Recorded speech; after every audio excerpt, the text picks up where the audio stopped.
National Weather Service in Chicago has issued a severe thunderstorm warning for central Kane County in northeastern Illinois, northern DuPage County in northeastern Illinois, east central Cook County in northeastern Illinois, until 11:15 p.m. At 10:19 p.m., a severe thunderstorm was located near Geneva, moving east at 40 miles per hour. Hazard, 60 miles per hour wind gusts and half-dollar-size hail. Source, radar indicated. Impact, hail damage to vehicles is expected. Expect wind damage to roofs, siding, and trees.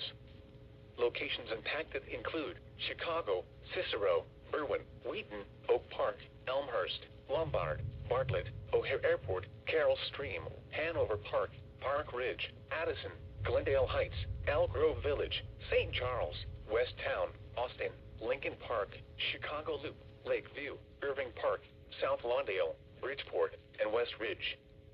For your protection, move to an interior room on the lowest floor of a building.